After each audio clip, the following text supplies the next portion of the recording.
eksponensial. Jadi keduanya merupakan satu teknik ya menurut saya untuk mencari MVUI untuk suatu parameter yang akan kita taksir begitu.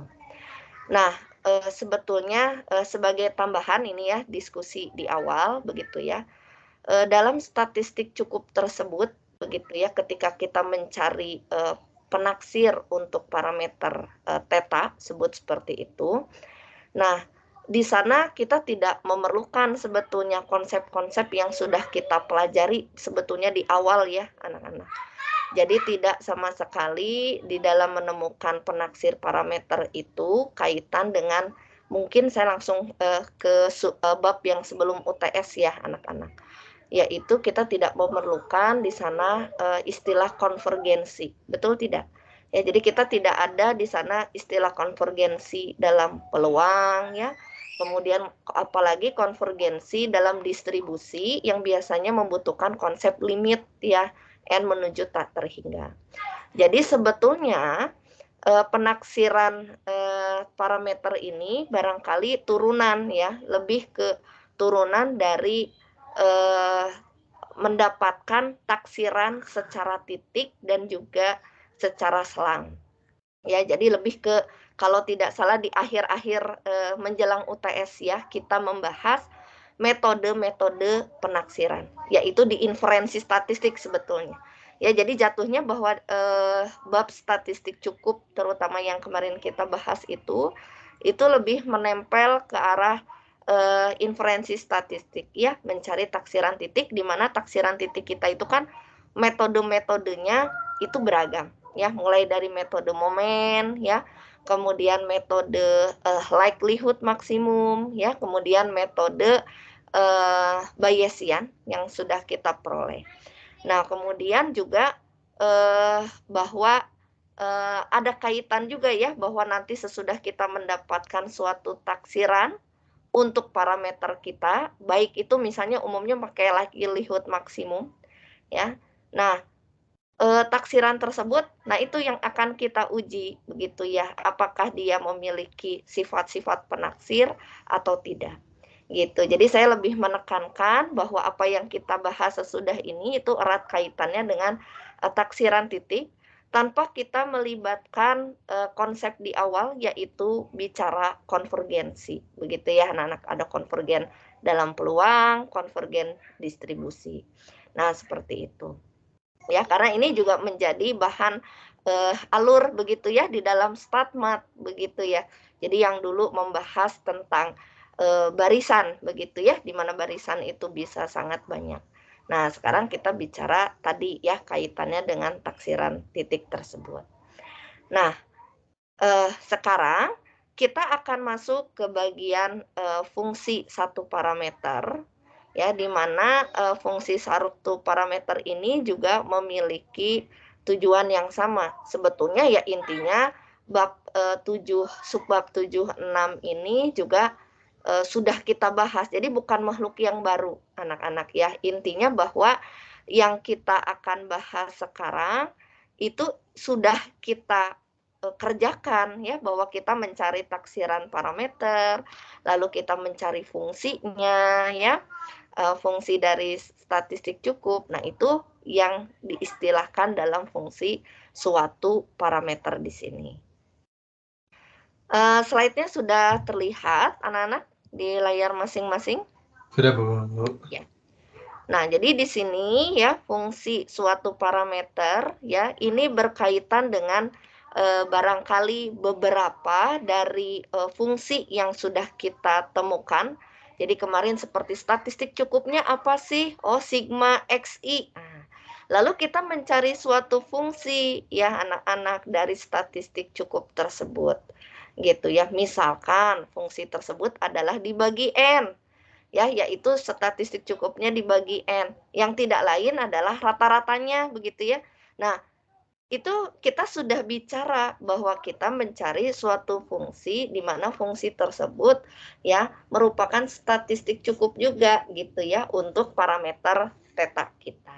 Nah, jadi intinya bahwa dalam pembahasan fungsi suatu parameter ini kita mencari MVUI gitu ya untuk parameter theta.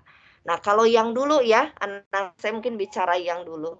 Nah, yang dulu itu pada umumnya tuh kayak kita mengecek anak-anak ya, sudah diberikan misalnya ya suatu statistiknya itu A begitu. Nah, kita ingin melihat begitu ya, apakah A tersebut memiliki sifat-sifat yang diharapkan. Ya, sampai sifat lengkap lah bahasanya ya kan, dia merupakan penaksir tak bias bukan? Ya, misalnya. Dia memiliki variansi yang minimum begitu ya, yang kita buktikan melalui beberapa teorema barangkali. Nah, kemudian dia juga lengkap begitu ya. Dengan kemarin kita membuktikan salah satunya pakai yang ekspektasi juga ya dari fungsi tersebut sama dengan 0. Nah, itu juga kita sudah buktikan. Nah, jadi pada umumnya kita diberikan dulu nih statistiknya lalu kita cek begitu ya. Nah, jadi di sini nanti salah satunya kita adalah mencari MVUI juga begitu ya untuk parameter theta. Nah, caranya adalah dengan memanfaatkan fungsi dari theta. Makanya kenapa di sini diberi judul adalah fungsi suatu parameter. Yang namanya fungsi seperti transformasi ya, anak-anak, artinya kita mengenakan bisa dikali dengan suatu konstanta ya, atau bisa kita rombak gitu ya dengan dikurangi sesuatu dulu, dikuadratkan, terserahlah nanti apa yang akan kita taksir dari parameter si theta itu tersebut gitu ya. Nah, kemudian dari sini, nah ini ada beberapa teknik ya untuk mencari MVUI ini. Jadi seperti di sebelumnya di bab 7.5 ya. Nah, ini kita bisa menyelidiki nilai ekspektasi ya dari suatu statistik cukup.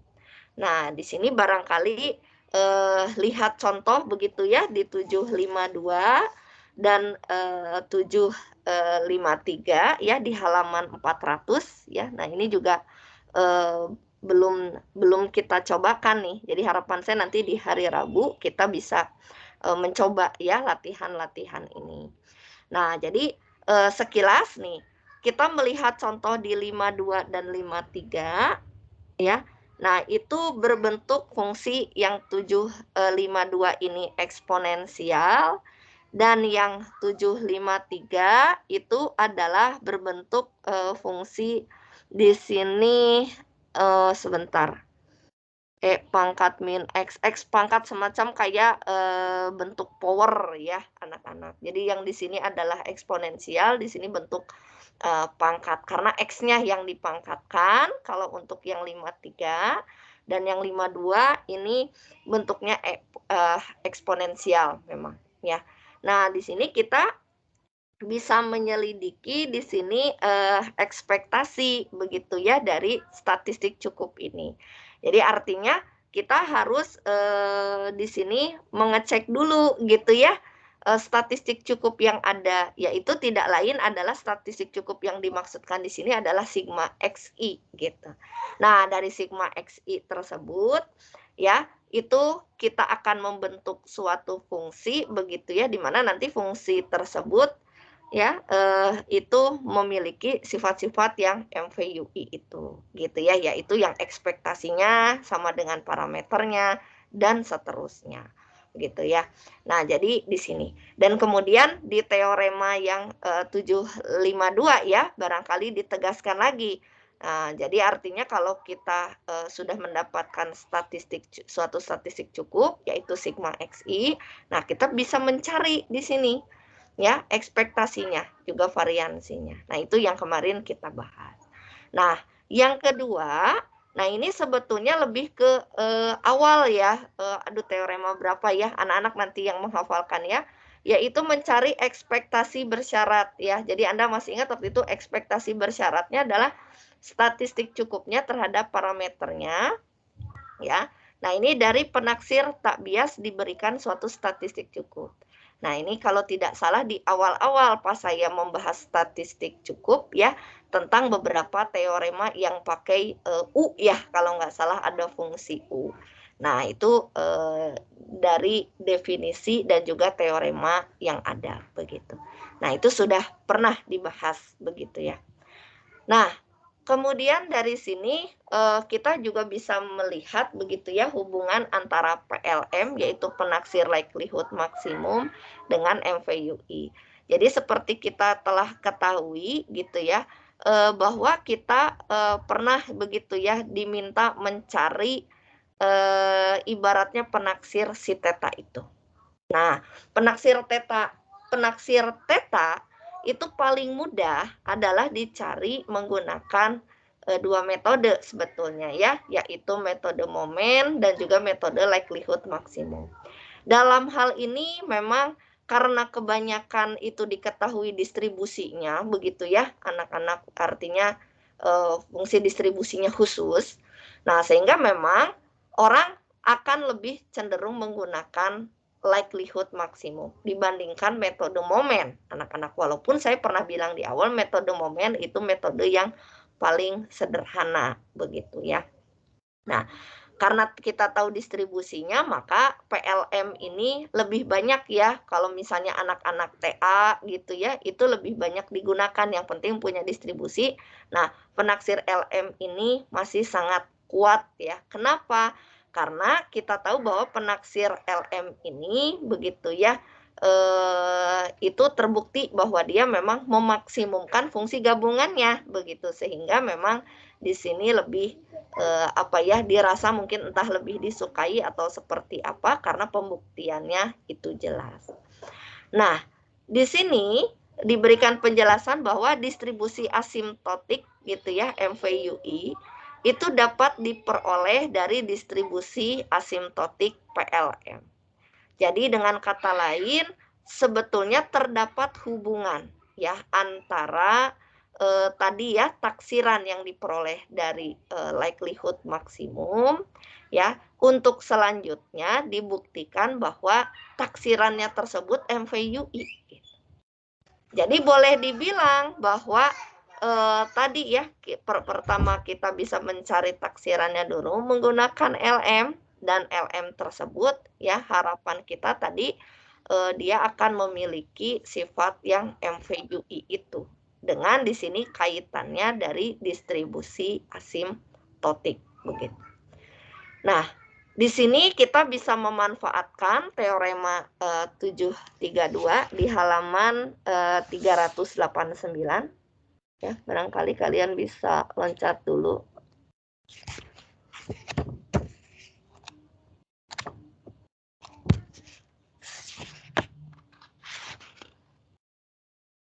Ya. Nah, di teorema 732 ini ya, yaitu di halaman 389 ya. Di sini intinya adalah kalau kita punya suatu barisan peubah acak begitu ya.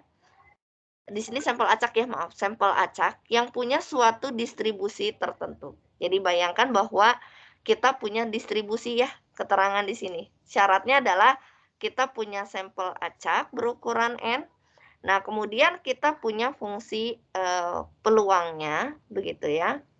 Nah, kemudian jika ya kita punya suatu Y1 sebut. Nah, Y1 itu adalah suatu fungsi ya, di sini ditulisnya sebagai U dari sampel acak tersebut ya.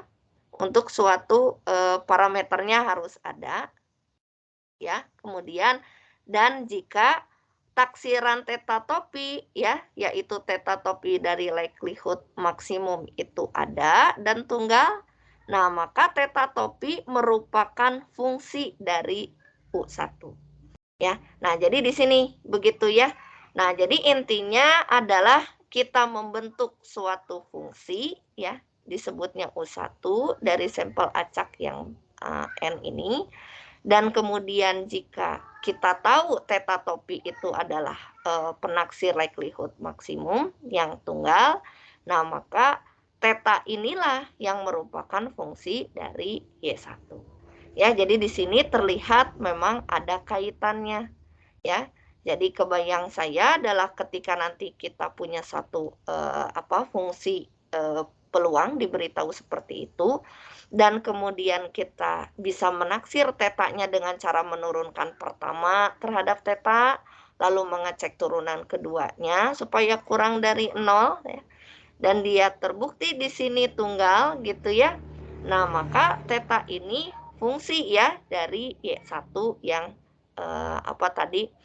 yang merupakan statistik cukup. Ya, jadi di sini juga Y1 ini harus kita buktikan bahwa dia statistik cukup begitu ya, dan teta topi nanti fungsi dari Y1 tersebut. Nah, di sini ada contoh ya hubungan penaksir likelihood maksimum dengan NVUI. Nah, ini nanti akan kita berikan beberapa contoh dari berbagai macam distribusi. Nah, di sini yang paling sederhana kembali adalah ke distribusi Bernoulli, ya, di mana kita punya sampel acak, yaitu X1 sampai Xn, ya, di mana setiap Xi ini berdistribusi Bernoulli. Ya, Bernoulli Anda tahu dia hanya satu percobaan dan parameter tetanya. Nah, ini tetanya biasanya peluang sukses ya atau tidaknya begitu ya. Makanya dia bernilai antara 0 dan 1 begitu. Nah, misalkan di sini tentu saja seperti halnya kita membuktikan MVUI ini begitu ya. Nah, itu kita punya sigma XI ya. Nah, tentu saja mungkin Bu, sigma XI-nya ini dapat dari mana ya kalau saya nggak dikasih tahu begitu. Nah, salah satunya adalah dengan bisa menggunakan keluarga distribusi eksponensial ya dari bentuk Bernoulli ini, sehingga kita dapat memperoleh seperti di minggu lalu bahwa ada calon nih dari statistik cukup yang kita punyai, yaitu sigma XI ini. Sebentar anak-anak.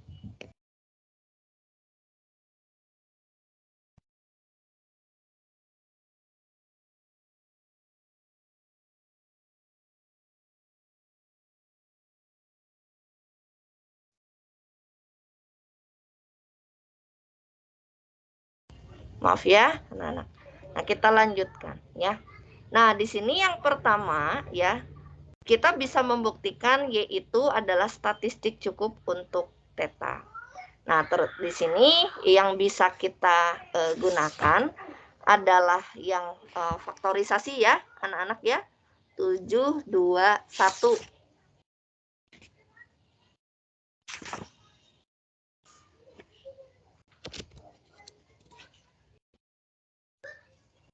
Ya, 7, 2, 1 ya, anak-anak ya.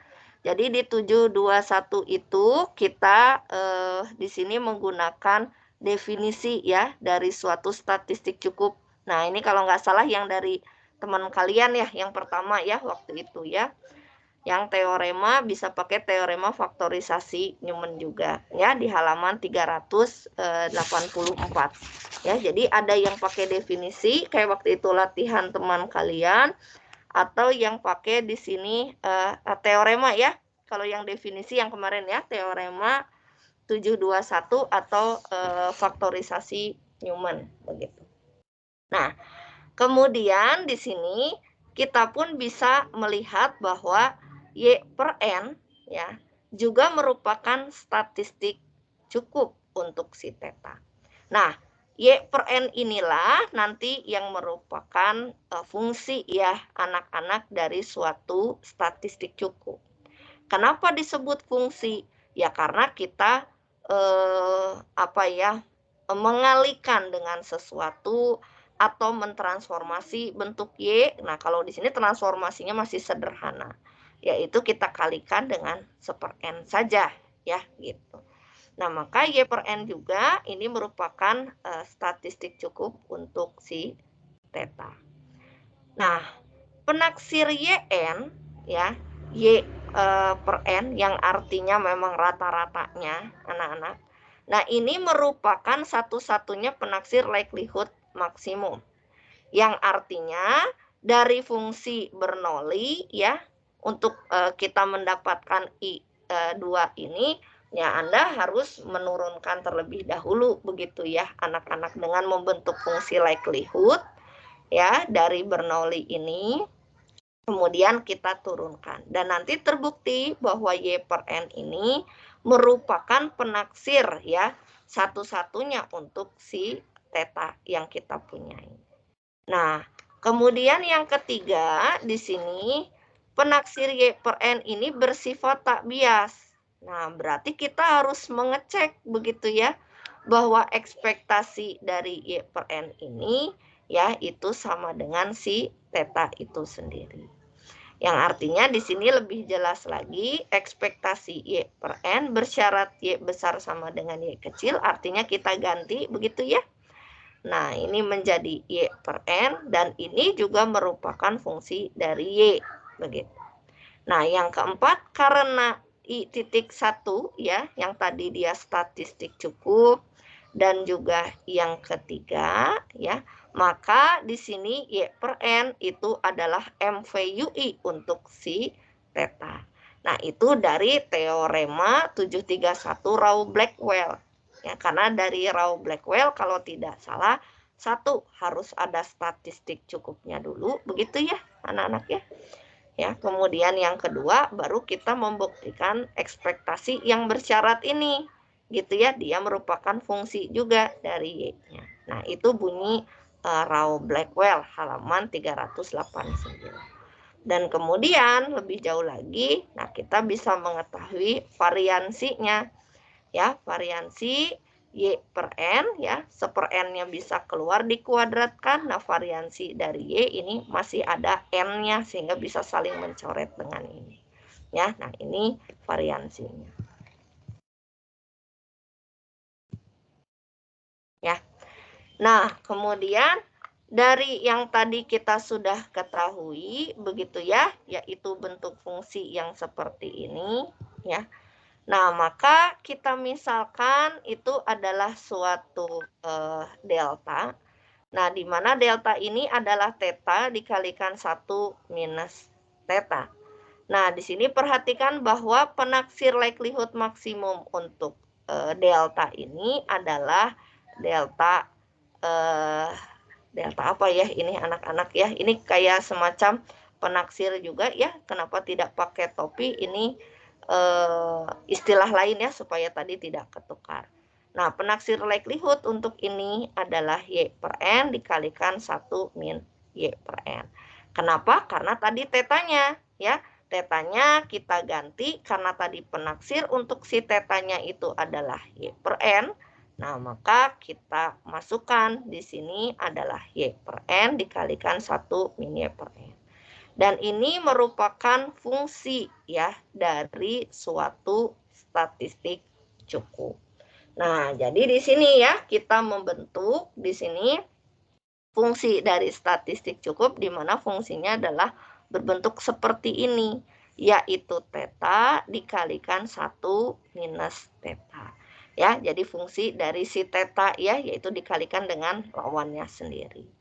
Nah, di sini di bagian C-nya kita perlihatkan begitu ya bagaimana ekspektasi dari delta tadi, delta topinya ya, bahwa dia ini adalah ekspektasi dari Y per N dikalikan 1 min Y per N ya. Nah, ini kita semacam kita langsung ini ya anak-anak, ini kita masukkan dulu ya. Jadi artinya Y per N dikurangi Y kuadrat per N kuadrat. Nah, baru nanti ekspektasi dari perkalian belum tentu masing-masing belum tentu perkalian dari masing-masingnya begitu ya. Jadi artinya di sini kita harus substitusi, harus kita masukkan dulu di sini ya. Yaitu Y per N dikurangi Y kuadrat per N kuadrat ya. Jadi di sini seper N dikalikan ekspektasi Y dikurangi seper N kuadrat ekspektasi Y kuadrat gitu. Nah, karena ekspektasi Y itu theta dan ekspektasi Y kuadrat, aduh sebentar begitu ya, karena ekspektasi Y kuadrat itu belum ada ya. Artinya bahwa kita harus mengubah dulu begitu ya dari bentuk rumusan yang dapat ekspektasi Y kuadrat ya. yaitu dari yang bahwa variansinya itu adalah ekspektasi Y kuadrat dikurangi ekspektasi Y dikuadratkan.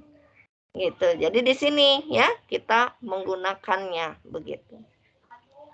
Nah, maka di sini adalah variansi dari Y ditambah ekspektasi dari Y dikuadratkan.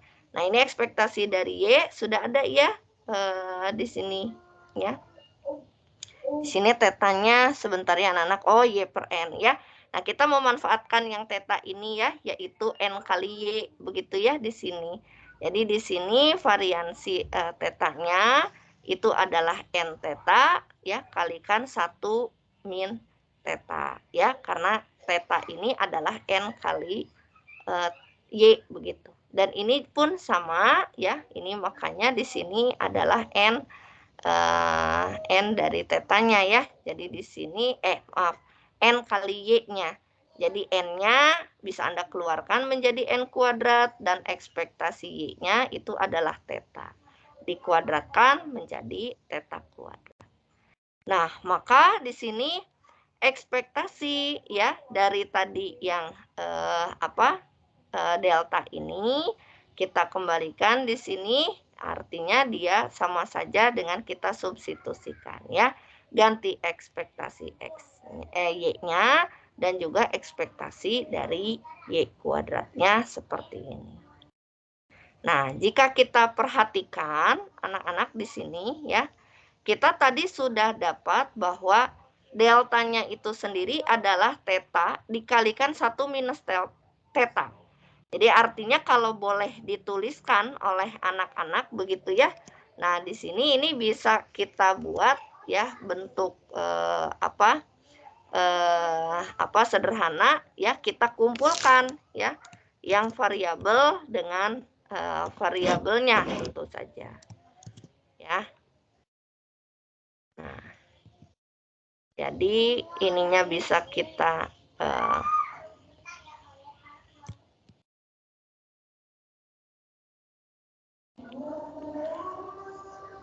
ininya bisa Ibu pindahkan dulu ke sini ya.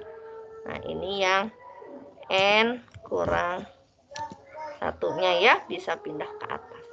Jadi supaya terlihat ya bagian yang teta 1 minus teta, yaitu delta itu sendiri ya anak-anak ya, yang dimisalkan di sini. Dan N-1 per N, nah ini nanti merupakan satu pengalinya ya. Nah, supaya tadi biasanya ekspektasinya itu kembali ke delta, nah kita bisa memisalkan bahwa delta topinya itu semacam kayak kita bolak ya, anak-anak kita balik ininya ya. Jadi kenapa? Supaya nanti pas ekspektasinya keluar itu saling mencoret gitu. Jadi seperti di sini delta topi itu adalah kita buat N dibagi N-1 Y per N dikalikan 1 min Y per N. Begitu ya. Nah, maka dia akan menjadi N per N-1 delta. Oh iya, saya jadi ingat anak-anak. Ini ngomongnya tilde ya. Ini nih. Ini disebutnya delta tilde. Bukan topi ya. Ini tilde yang berege ini ya. Jadi artinya kita membentuk teta topinya itu adalah N per N kurang 1 delta tilde. Kenapa? Karena nanti kita akan buktikan ya bahwa ekspektasi dari teta topi ini itu adalah teta itu sendiri begitu. Kenapa? Ya karena nanti saling mencoret begitu ya dengan si ekspektasi ini. Jadi harapannya ya, nah dari sini ya, kenapa nanti ini dibentuknya seperti ini ya? Karena kita nanti ingin mendapatkan bahwa ekspektasi dari delta topi itu adalah delta. Ya, jadi artinya kalau di sini nanti Anda mendapatkan ekspektasi tadi kita punya teta topinya adalah N ya, per N kurang 1 ya dari Y per N. dikalikan 1 min Y per N. Ya, ini kita dapat keluarkan ya, N per N kurang 1. Nah, ekspektasi dari bagian yang ini itu adalah yang di atas ya. N kurang 1 per N ya, dikalikan theta 1 min theta. Ya, jadi ini bisa saling Anda menghilangkan. Ya, sehingga betul ya, ini adalah theta dikalikan 1 minus theta yang tidak lain adalah delta itu sendiri. Gitu, ya. Nah, maka Permisi, di Bu. sini ya. Coretannya tidak terlihat, Bu. Oh, coretannya tidak terlihat. Maaf sebentar ya. Saya ulangin lagi.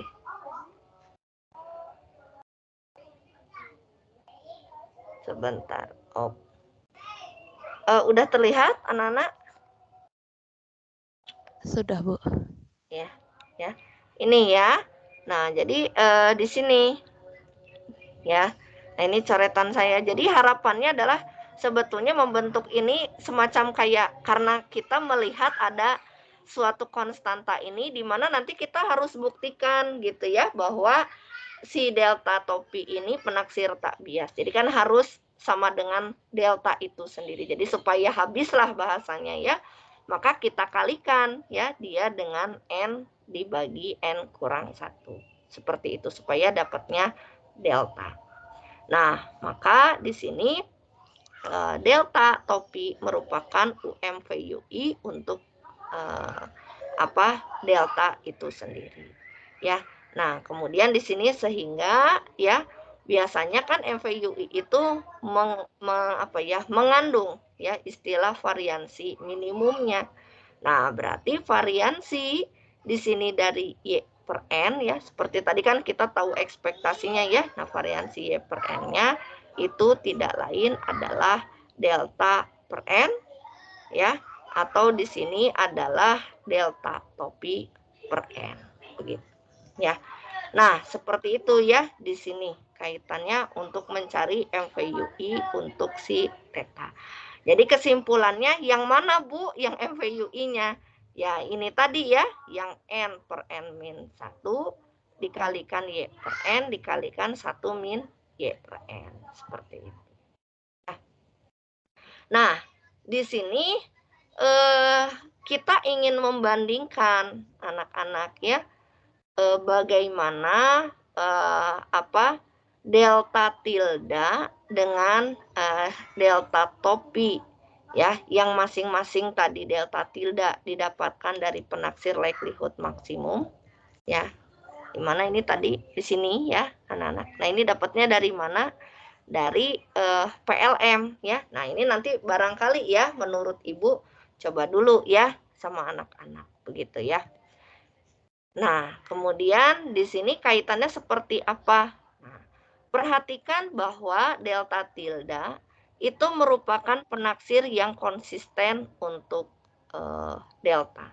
Nah, bicara konsisten ya, barangkali anak-anak di sini nanti harus cek lagi ya tentang konsistensi. Nah, konsistensi ini waktu itu bicara memang di distribusi asimptotik ya, kalau tidak salah ya untuk mencari distribusi limit begitu. Nah, kemudian dengan delta tilde itu dikurangi 1 delta dikalikan akar N. Nah, ini adalah normal asimptotik. Ya, ini yang kalau tidak salah waktu itu kita di bahasan di distribusi limit ya, dia akan selalu normal ya karena dia dikurangi dulu dengan deltanya terus dikalikan dengan akar N-nya. Nah, karena di sini theta topi dikurangi theta tilde ya, itu tidak lain adalah theta tilde dikalikan 1 per N kurang 1 ya. Ini akan konvergen dalam peluang ke suatu delta dikalikan 0 gitu ya. Ini sama dengan 0. Maka di sini kesimpulannya bahwa delta topi juga merupakan penaksir yang konsisten.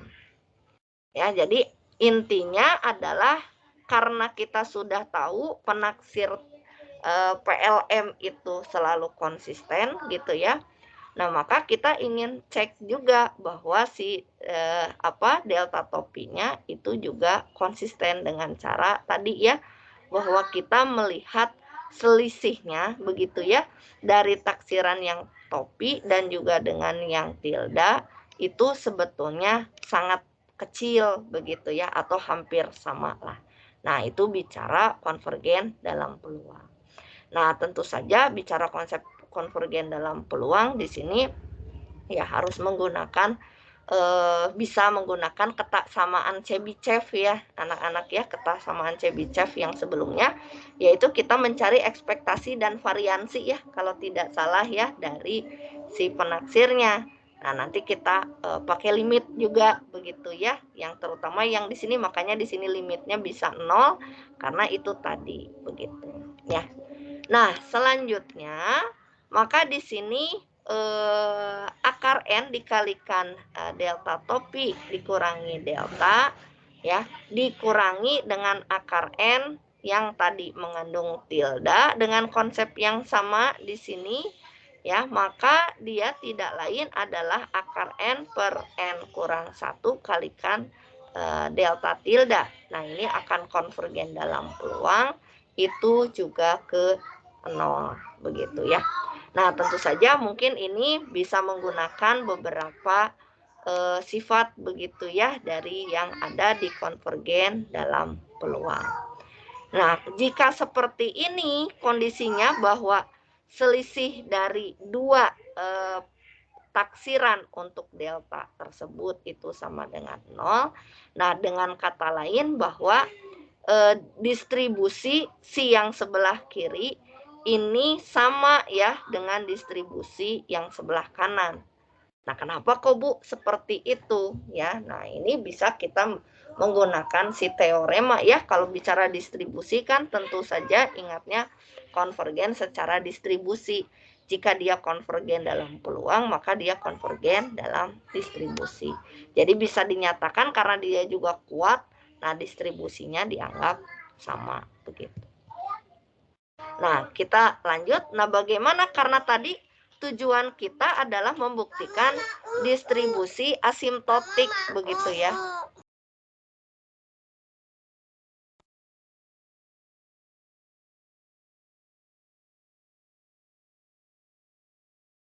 Baik anak-anak, coba dibaca dulu ya yang di slide ini sebentar.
Baik, udah dibaca anak-anak? Renyek ya, anak-anak ya?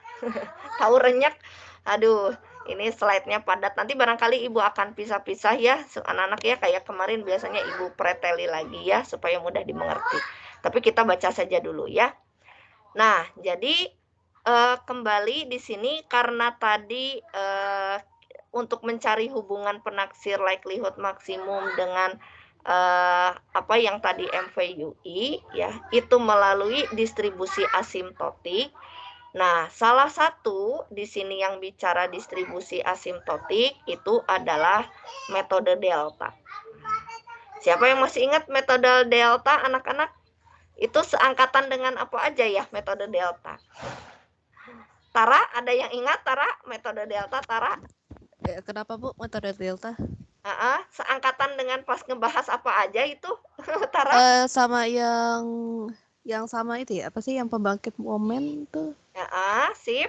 Sama yang fungsi distribusi. Iya, good ya. Jadi kalau tidak salah itu tuh kita mencari apa, Tara? Cari yang konvergen dalam distribusi kan?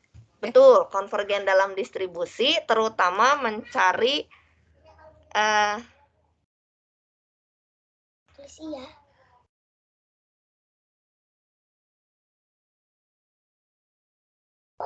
Nah, maaf ya, ini iklan dulu nih sebentar. Nah, jadi anak-anak sangat betul ya, metode delta ini adalah 3 sekawan ya, tadi kata Tara ya. Satu dengan FPM, fungsi pembangkit momen, kedua dengan fungsi distribusi. Nah, itu kalau tidak salah ya, semuanya ingin mencari distribusi limit ya, betul nggak Tara? Ya, cari distribusi limit dari ini. Cari distribusi limit dari ini. Nah, kaitannya memang waktu itu di sesudah konvergen dalam distribusi ya. Kalau tidak salah ya, Tara, habis itu kita membuktikan dengan 3 teknik. Nah, metode delta ini, nah kita bisa pakai begitu ya di sini. Nah, jadi nanti kalian bisa melihat bahwa intinya metode delta ini selalu mengacu bahwa distribusi limit begitu ya dari suatu fungsi nanti kita kurangi ibaratnya dengan rata-ratanya lah, kemudian dibagi dengan standar deviasinya. Nah, dia juga akan konvergen ya secara distribusi ke normal memang. Nah, namun yang menarik yang perlu Anda catat ya di metode delta ya, itu dia mengeluarkan variansinya anak-anak ya, bahwa variansinya itu adalah sigma kuadrat dikalikan dengan turunan pertama dari fungsi G yang dikuadratkan. Yang tentu saja fungsinya nggak boleh 0 ya. Kalau 0 nanti jadi variansinya 0 dong. Kalau variansinya 0 ya bukan normal lagi ya. Anak-anak, bahwa variansinya harus ada. Makanya di sini disebutkan turunan pertamanya harus ada, nggak boleh 0. Kenapa? Karena dia akan menjadi pengali buat si sigma kuadrat si variansi ini. Ya, jadi kalau boleh dibilang ini kayak distandarkan lah bahasanya anak-anak ya. Standar baku kita kurangi dengan rata-ratanya lalu dibagi dengan variansinya. Nah, keluar bentuk ini begitu ya. Nah, maka di sini ya kita bisa menggunakan metode delta ini sebetulnya untuk mencari di sini distribusi asimptotik untuk si ini begitu. Nah, kembali di sini, nah bagaimana? Karena kita tadi punya adalah Y statistik cukup kita itu adalah sigma XI ya, di mana sigma XI-nya ini tadi di sini binomial. Kenapa binomial? Karena dia N kali gitu ya dari XI, di mana XI ini Bernoulli ya. Jadi karena N kali dari Bernoulli ya jatuhnya ke binomial N kali si tetanya. Nah, maka Y ini ya, itu harus dipenuhi dulu tadi bahwa dia konvergen dalam distribusi ke normal ya. Dengan Anda ini pakai kayak diandat. Anda masih ingat ya kalau dia berdistribusi binomial, lalu N-nya kita perbanyak, sebut misalnya lebih dari 30.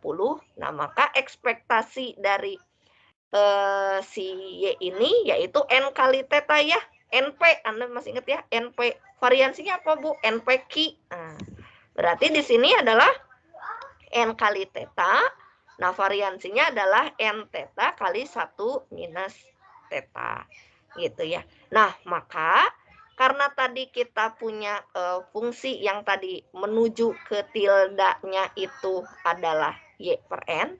Nah, maka Y per N pun ya dia akan berdistribusi normal gitu ya, dengan ya tinggal dibagi N sebetulnya ya, dengan tidak lupa kalau divariansi ya dia akan keluar menjadi N kuadrat. Nah, makanya di sini jadi nggak habis ya N-nya, tetapi dia pindah ke bagian bawahnya. Nah, jadi di sini Y per N juga akan akan konvergen dalam distribusi ke normal. Nah, ini parameter-parameternya. Atau dengan kata lain ya, berarti di sini akar N ya dari Y per N dikurangi tetanya ya. Ini artinya dia dikurangi kita dengan rata-ratanya, Anda perhatikan ini. Ya, dikurangi dengan rata-ratanya yaitu teta ya, dikalikan akar N. Nah, maka dia akan konvergen distribusi ke normal. Rata-ratanya udah 0. Kenapa? Karena ini udah dikurangi teta ya, udah ditarik ke tengah-tengah ke pusatnya yaitu teta. Nah, variansinya bagaimana? Nah, variansinya itu tinggal ke teta dikalikan 1 minus teta begitu. Nah, maka di sini delta tilde yang tadi kita tulis Y per N dikalikan 1 min Y per N. Nah, ini merupakan fungsi dari Y per N. Begitu ya. Karena di sini Anda lihat dia variansinya pun masih berpengaruh di sini. Nah, di sini kita misalkan yang tadi ya, bahwa G tetanya itu adalah teta dikalikan 1 minus teta ya, yaitu bagian yang ini ya anak-anak ya. Nah, maka turunan pertamanya itu adalah 1 dikurangi 2 teta. Betul ya? Nah, maka tildanya ini ya, nanti kita buktikan bahwa kita tinggal pakai ini ya. Sigma kuadratnya itu adalah ini teta kali 1 minus teta. Dan turunan pertama dari tetanya itu adalah 1 minus 2 teta dikuadratkan. Ya, nah tentu saja di sini syaratnya tetanya ini tidak boleh sama dengan setengah.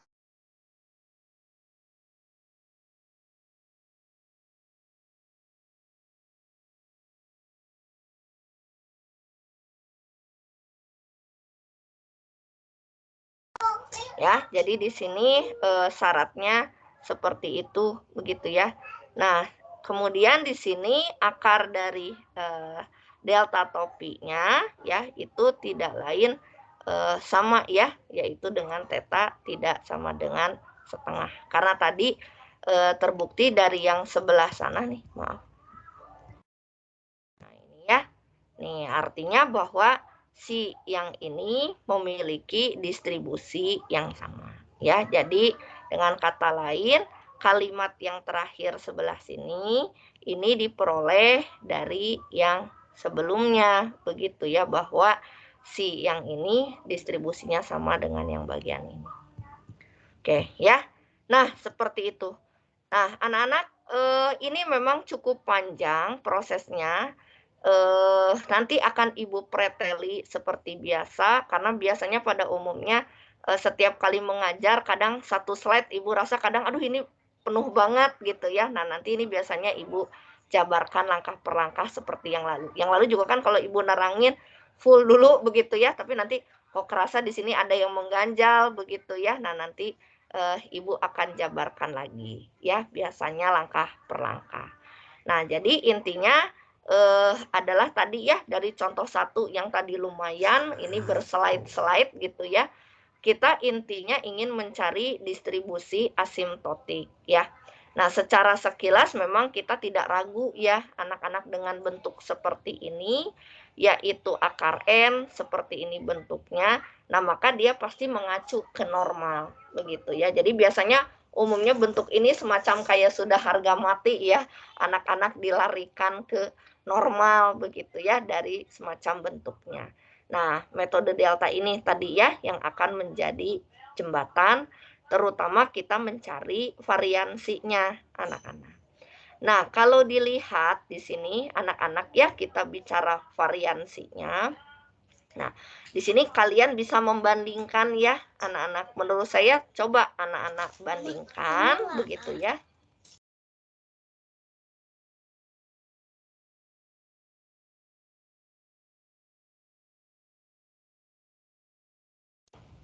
Nah, jadi anak-anak bisa membandingkan ya antara tadi yang Y per N gitu ya, seperti ini yang tadi aja mungkin yang ke 0 ya.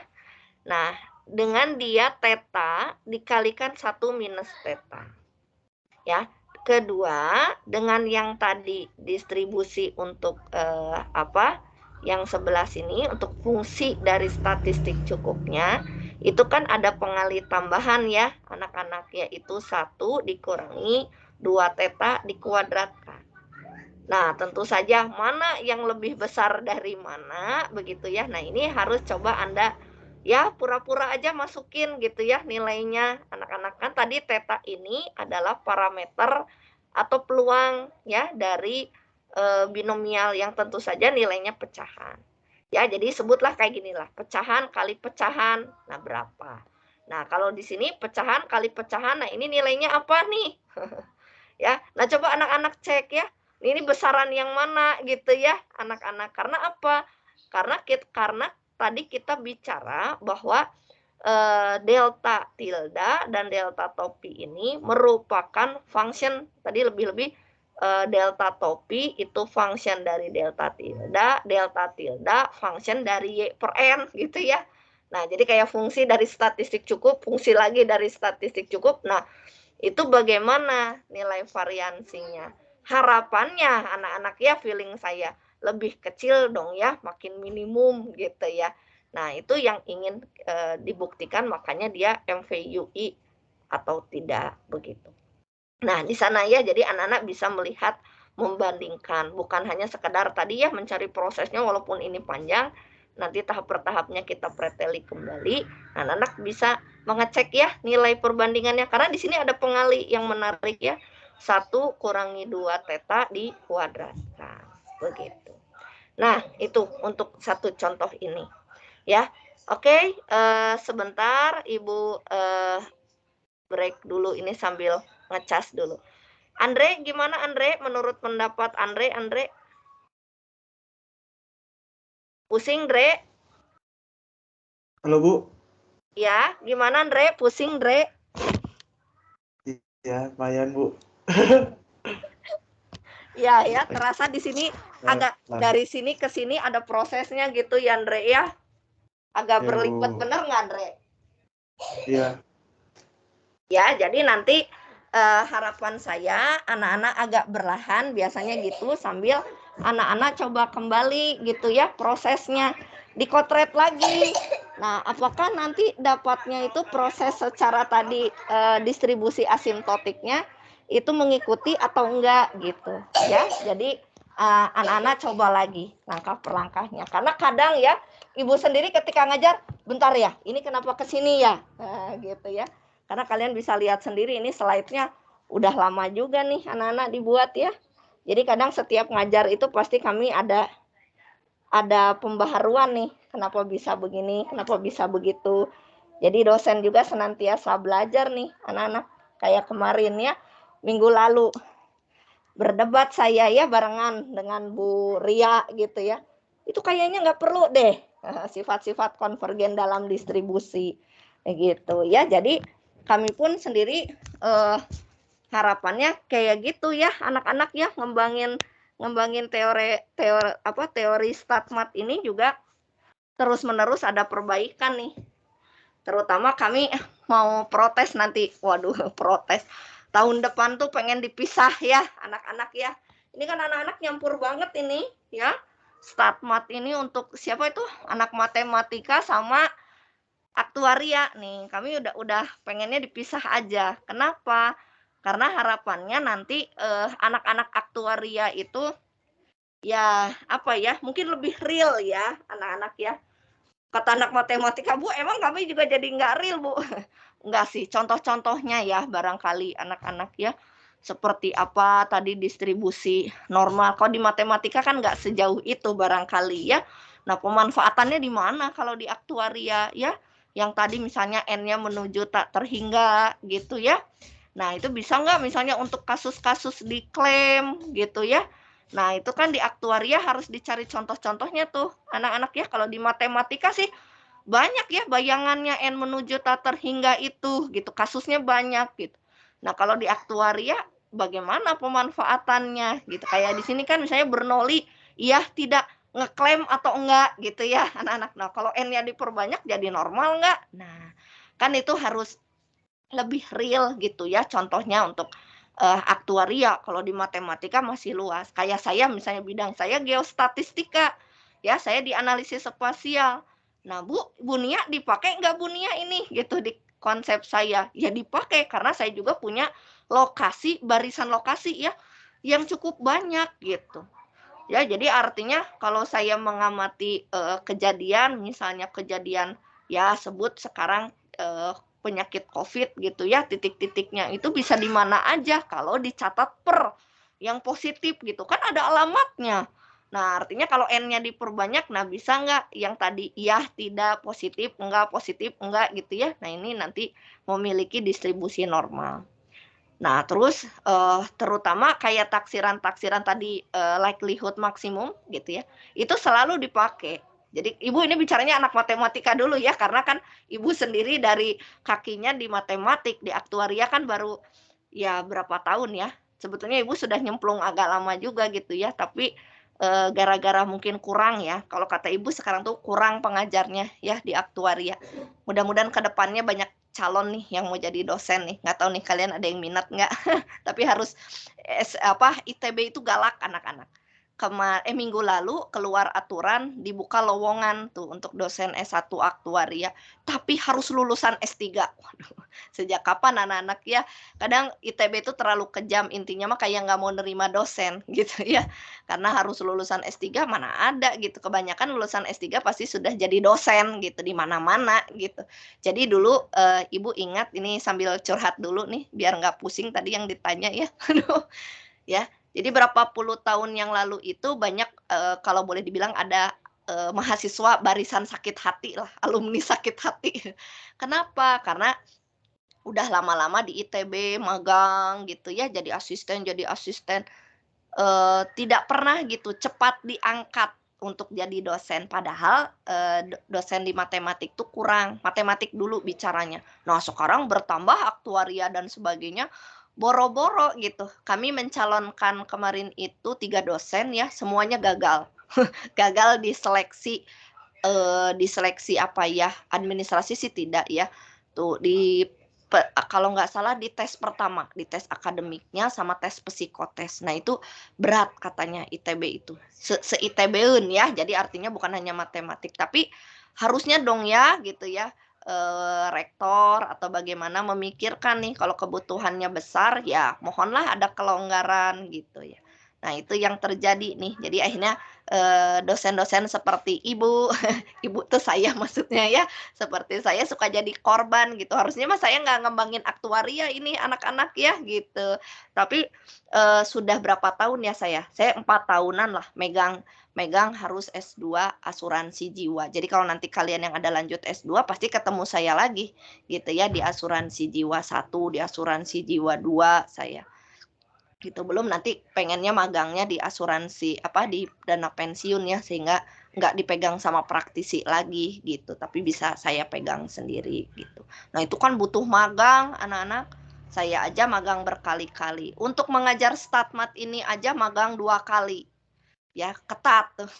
Magang 2 kali kepada dosen yang sebelumnya begitu ya. Jadi itu ya anak-anak terlihat bedanya. Jadi ketika di matematik saya bicara, aduh ini mah pabalatak. Tahu pabalatak banyak banget lah aplikasinya kalau di matematik anak-anak ya. Jadi seperti saya di geostatistik, nah distribusi ini, kemudian taksiran likelihood maksimum, itu udah makanan sehari-hari di konsep saya gitu di geostatistika. Apalagi misalnya kayak di Bu Utriweni teh time series ya gitu. Beliau ahli time series plus ada spasialnya gitu.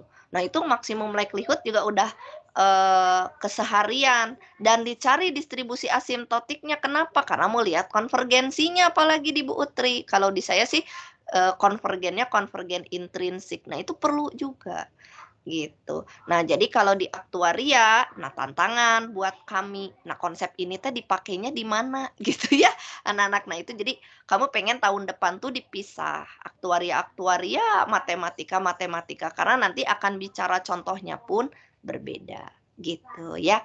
Nah, di aktuaria sendiri saya barangkali lebih ke melihat distribusi seperti ini tadi Bernoulli gitu ya, kemudian diperluas tadi di sini menjadi jumlahannya nih kayak di sini ya. Nah, di bagian yang ini ya. Kok jadi ini? Maaf sebentar. Nah, di statistik cukup. Anak-anak ini slide-nya udah kelihatan lagi kan ya? Kelihatan, Bu. Nah, yang jumlahan dari XI ini gitu ya, yang tadi berdistribusi Bernoulli begitu ya. Nah, ini bicaranya kalau di asuransi kayak tadi kebayang saya adalah bicara misalnya mengklaim dan tidak mengklaim. Ya, sehingga kita bisa tahu distribusinya binomial, Bernoulli kalau untuk satu misalnya peserta asuransi. Nah, kalau banyak peserta asuransinya, misalnya nanti ada kohortnya. Nah, kohort itu biasanya berapa banyak yang kita teliti begitu ya. Nah, itu nanti baru ya jumlahannya itu binomial begitu ya, dengan N dan si dia banyaknya mengajukan klaim itu berapa. Nah, klaim ini kan tentu saja peluang mengajukan klaim itu sedikit banget anak-anak, tidak ada bencana yang diharapkan ya sama peserta asuransi. Jadi walaupun sebanyak itu yang mendaftarkan asuransinya, tentu saja yang mengalami bencana itu sedikit anak-anak. Nah, makanya kenapa ya nanti biasanya kalau di asuransi anak-anak itu yang binomial N theta ini dengan theta yang sangat kecil itu bisa lari ke distribusi Poisson gitu ya. Nah, ini ada kaitannya Poisson. Nah, Poisson itu bahwa rate-nya itu kecil. Rate apa, Bu? Rate dia bencana lah, nggak ada orang yang ya Tuhan kan tidak kejam ya, anak-anak yang namanya bencana kematian 1 dari sekian. Maaf misalnya ada anak yang cacat 1 dari 1 juta. Kan seperti itu ya. Jadi artinya di sini kalau di aktuaria, nah kaitannya bisa kita kaitkan dengan masalah klaim begitu ya. Nah, terutama nanti klaim ini perhitungan jumlah-jumlahan dari 1 klaim, 2 klaim, 3 klaim. Nah, ini nanti kepake buat ngitung premi ke depannya gitu ya. Kalau nanti anak-anak aktuaria nih, anak-anak belajar asuransi jiwa, nah kepake itu untuk menghitung besar premi yang harus dibayarkan peserta begitu ya. Tentu saja kita butuh data di sini total klaim gitu ya, dan banyaknya klaim dari peserta. Nah, seperti itu ya manfaatnya. Jadi mudah-mudahan ke depannya kami bisa mengembangkan ke arah sana ya sebagai dosen untuk memisahkan tadi ya contoh-contoh real di bidang matematika dan di bidang aktuaria begitu ya. Nah, itu anak-anak ya dari contoh ke-1 ini. Jadi nanti Ibu harapkan coba anak-anak tulis kembali dan kemudian dipreteli kembali ya. Intinya tadi mencari MVUI dan kemudian mencari distribusi asimptotik. Nah, PR tersulitnya tadi ya mencari fungsi dari ini, fungsi dari ini. Nah, itu mungkin yang menurut Ibu perlu dibaca lebih rinci lagi. Tapi tadi ya yang cukup jelas menurut Ibu tadi di bagian sini nih, di lembar yang ini ya, dengan menjembatani mencari fungsi si parameternya itu dengan mencari ekspektasinya. Nah, ketika ekspektasinya ini Anda lihat ini adalah bias itu artinya menceng ya, karena dia tidak sama dengan si delta itu sendiri. Nah, baru kita mencari fungsi ya, di mana fungsinya itu adalah bentuk supaya ekspektasi dari penaksir kita itu adalah delta itu sendiri. Itu larinya ke sana. Karena bagaimanapun juga untuk mencari MVUI, syarat ketakbiasan itu adalah syarat nomor 1 begitu. Ya, itu. Baik, ada pertanyaan anak-anak? Silakan. Okta biasanya mau nanya, Okta? Masih ini Bu, mencerna. mencerna Bu. Lumayan. Oh, Okta, sorry ya, sering dipanggil. Nama adik saya juga Okta, tapi cewek, makanya suka Okta. Ya, Okta, mudah-mudahan tercerna Okta ya. Dikit-dikit ya, anak-anak ya. Saya tahu nggak mudah ya ketika membuktikan ini. Saya aja sebagai dosen kadang bentar ya. Ini tadi kemana nih langkah dari sini. Nah ini nanti kalian kalau mempreteli kembali, nah ini bisa sambil memasukkan teorema-teorema yang nyambungnya ya, anak-anak seperti di sini tadi ya. Nah Y statistik cukup. Nah, itu kan kita perlu di sini faktorisasi Newman, betul atau enggak gitu ya. Jadi anak-anak harus mengecek kembali. Terus Y per N juga statistik cukup. Emang iya gitu ya. Kalau Y udah statistik cukup, Y per N-nya statistik cukup enggak? Nah, ini kan saya kayak memberikan statement perpanjangan anaknya ya. Nah, tapi kan dalam hal ini kan kalian harus benar ibaratnya membuktikan ya, benar nggak ya, ya seper N-nya juga itu statistik cukup begitu ya. Nah itu kan perlu proses juga menurut Ibu begitu ya. Nah kemudian nomor 3 begitu ya. Nah penaksir nomor 2 nih, Y per N, betul nggak dia penaksir likelihood maksimum? Kan ini perlu proses. Kalau sebelumnya sih, iya sih saya yakin kalau nggak salah kan rata-ratanya ya anak-anak Y bar ya, dulu masih ingat nggak? Nah Y bar itu pasti penaksir maksimum likelihood.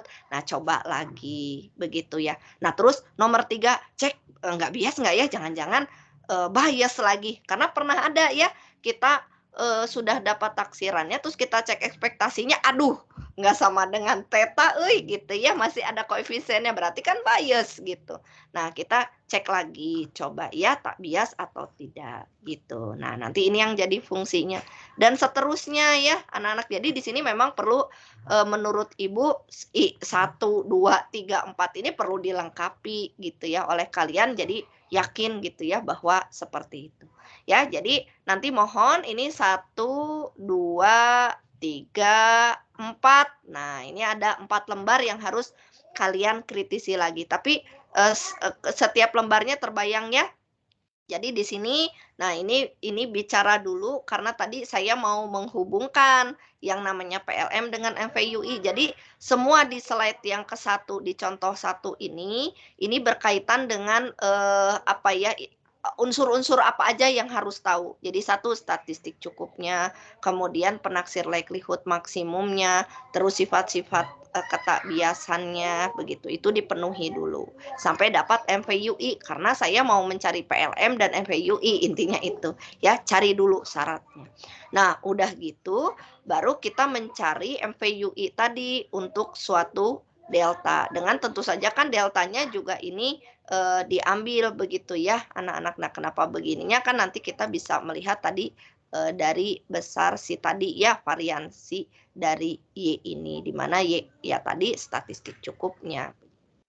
Nah, seperti itu. Nah, jadi lembar yang ini adalah khusus untuk mencari penaksir yang MVUI untuk si delta. Yang terakhir ditutup oleh delta topi ya, dia merupakan MVUI. Nah, ketiga, karena tadi kita mencari hubungan, nah kita bandingkan ya yang tadi ya penaksir LM yaitu yang delta tilda sama delta topi ya yang MVUI tadi. Nah, dengan menggunakan apa? Nah, dengan mencari tadi ya distribusi asimptotik memanfaatkan metode delta yang sudah pernah kita bahas begitu ya.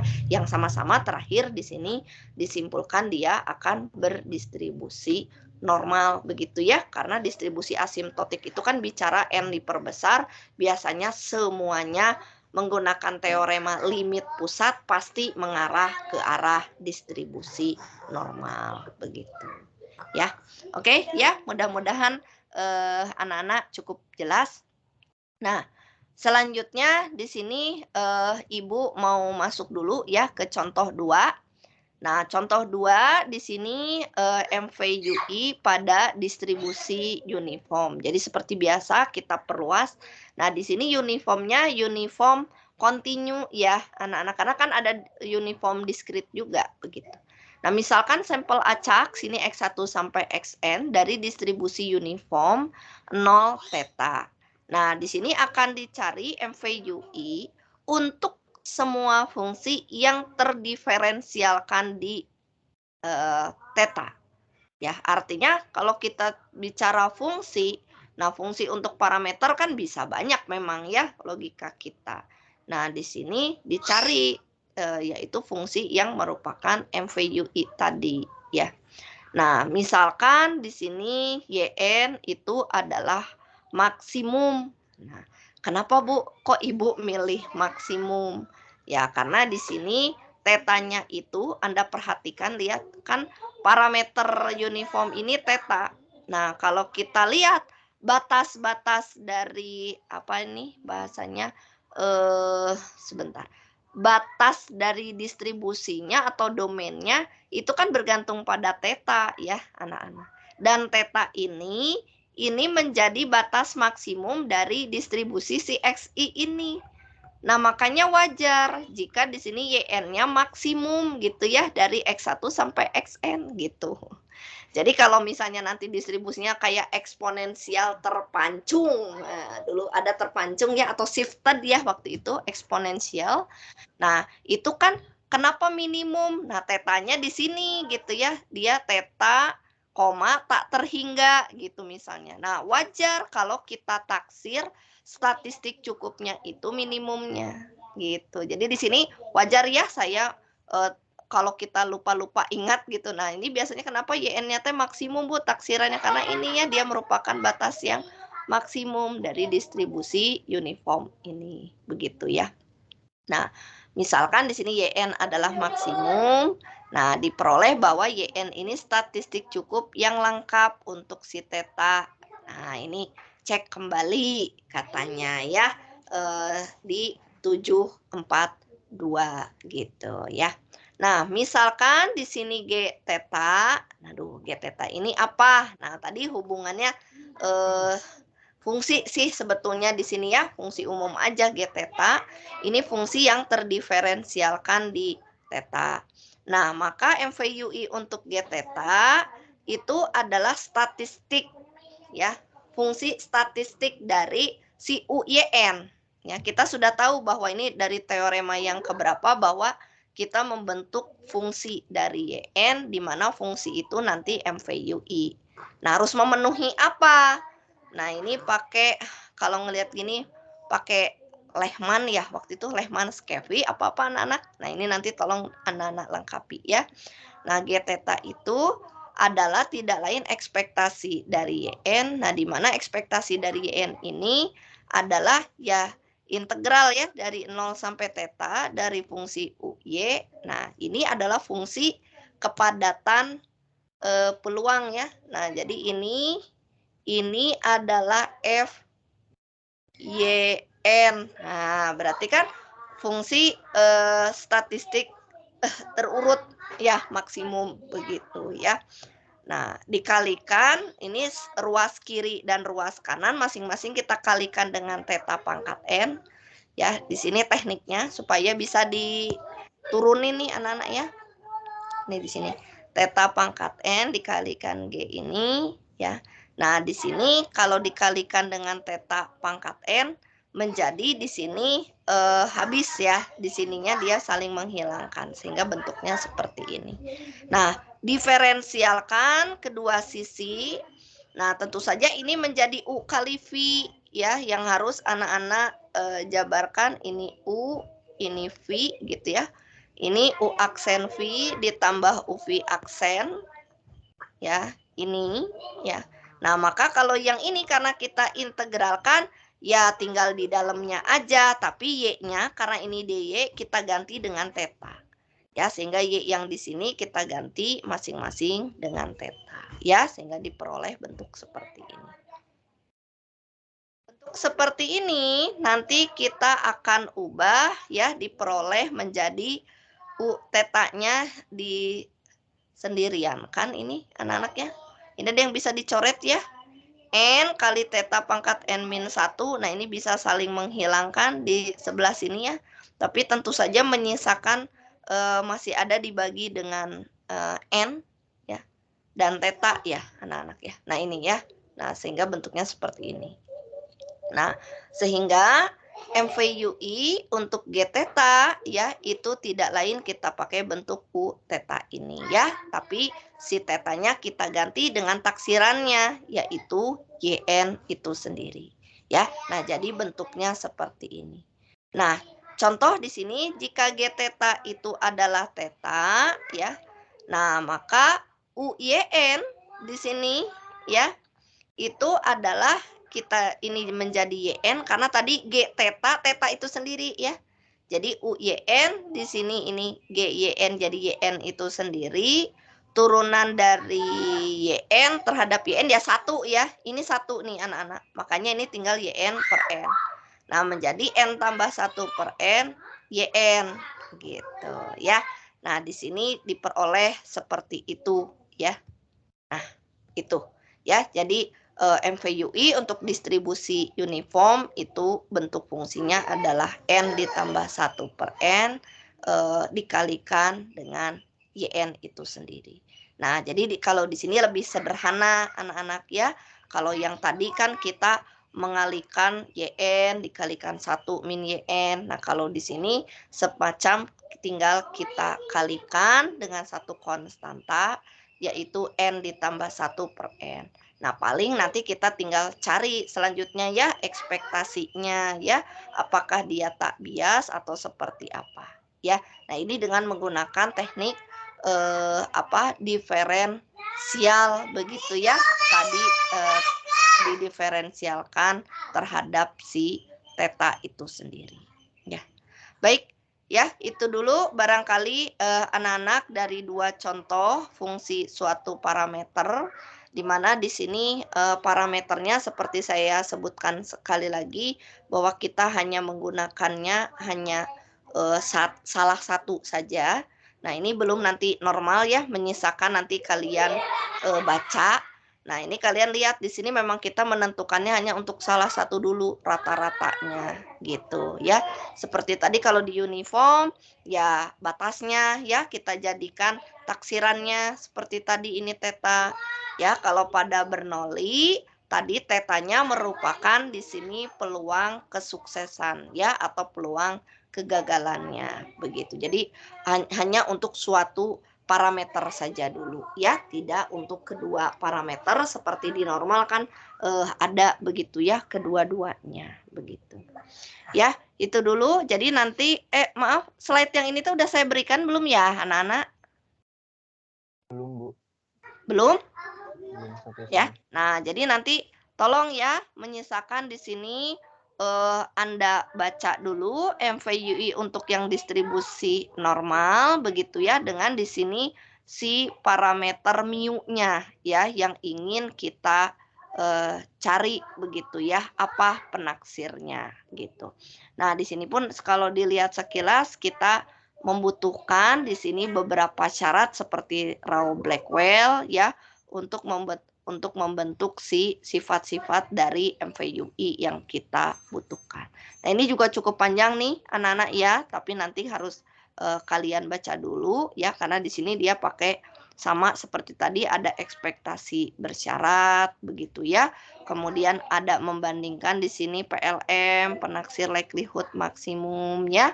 Nah, ini untuk mencari kayak tadi ya pendekatan distribusinya yang sebetulnya nanti ke arah normal juga ya. Nah, ini terakhir ini kan dari distribusi biasanya normal baku gitu ya. Nah, ini ya si pi di sini ya, pi besar ini ya. Nah, ini dari distribusi normal baku. Karena dari normal sebetulnya pasti arahnya ke normal juga. Nah, seperti itu ya. Jadi nanti saya kirimkan, anak-anak coba baca kembali.